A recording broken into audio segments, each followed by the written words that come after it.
Hey beautiful people, here is a part 2 of an unhaul. So I am getting ready to move in about a month to go from Virginia to Texas. So as I'm kind of packing up my books, I'm taking a critical look at the ones that I don't want to move because books are heavy, y'all.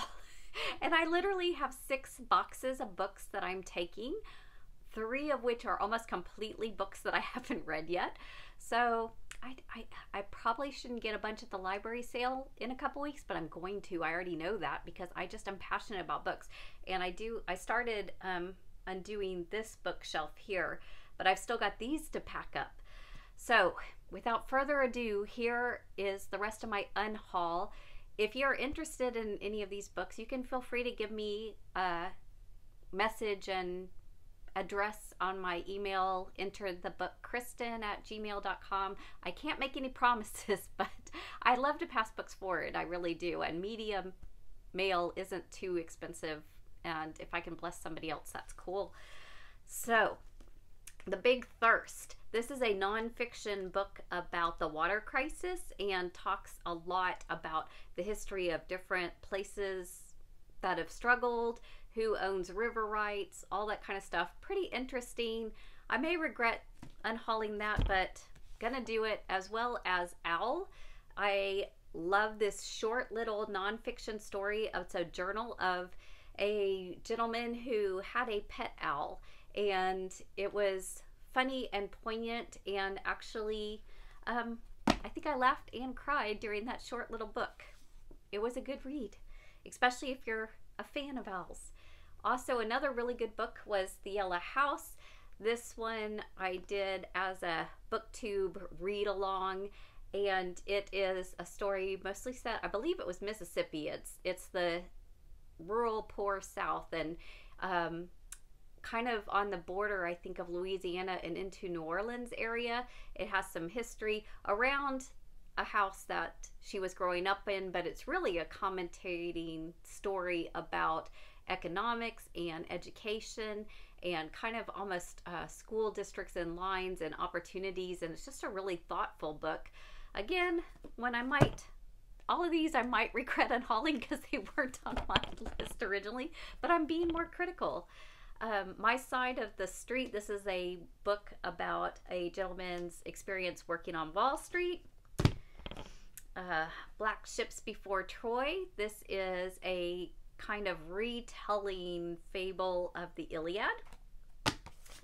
Curse of the Boyfriend Sweater. This is a nonfiction story about a knitting group. Frederick Bachman. I love Frederick Bachman. My grandmother asked me to tell you she's sorry. This one, I don't have to keep every single Frederick Bachman. I love his writing style. I thought this was a very sweet story about a girl kind of wrestling through concepts of family and death. This book, The Power of Onlyness, and it has this make your wild ideas mighty enough to dent the world. It's kind of a self-help book that I got in one of those random book subscriptions, and it was a nonfiction kind of self-help book, which it was okay. Rudyard Kipling. This is a storybook about the author who wrote the Jungle Books. The Mother-in-Law. This was a really good story, kind of whodunit mystery, well written, but again, being critical, not trying to take another box. The Life We Bury, also very good. There's a lot of reviews out there about this book. Basically, a young man, a student interviewing a man who's in prison, and then just wrestling with if he really did what he was accused of doing. Avid Reader. This is an awesome story about an editor. Who was it? The Columbia Reviews and the New Yorker. I couldn't remember which paper he edited for, but really interesting nonfiction read about what it's like to be an editor. I have 3. Yeah, 3. This is 3. 3 copies of Little Women, so I am going to give away 2, this beautiful copy here, as well as this beautiful copy here. I actually have 2 of this one, and I really like this one a little bit better, so I'm going to keep this one for myself. As Little Women really is a good classic about sisters and kind of about etiquette, and they're all different personalities and how they navigate kind of high society. The Woman in the Window, I really actually enjoyed this kind of thriller about kind of the nosy neighbor rear window kind of thing. That was one that I actually didn't have everything figured out at the end, so well done. I'm going to go ahead and pass on Vicious.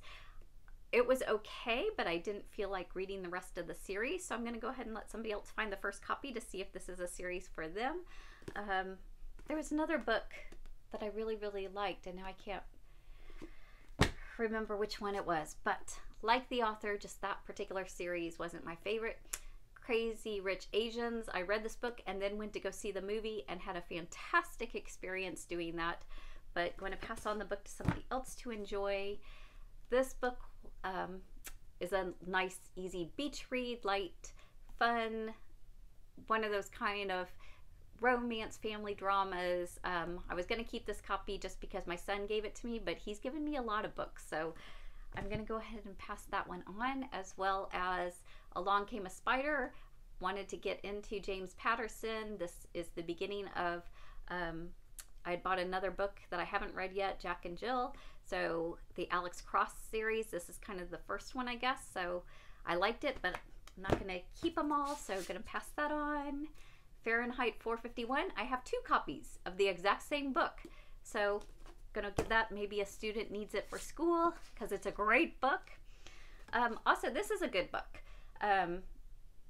Ta-Nehisi Coates, I'm not sure how you say it, but he is a brilliant writer, wrote Between the World and Me, which is one of my favorite books that really allows me, a white woman, to kind of understand a better glimpse into a black man's world. This is a fiction book that he wrote that kind of is a slave who kind of has a little mystical power to kind of see outside and beyond himself, if you will, throughout his story. So interesting fiction perspective, but I'm going to pass it forward, as well as Aurora Rising. I absolutely love the Alumni young adult series, so I picked up this one. I'm not sure if this is a series or if it was a standalone, but anyway, it was good. I enjoyed it. Sci-fi, young adult fantasy. Gonna pay it forward. Leanne Moriarty, love her. Big Little Lies is one of my all-time favorite adult fiction books. This one was just kind of okay. I can't even remember exactly what it was. I'm like looking at the back about drama with neighbors, and yeah, I just kind of got to the end and went, it was okay.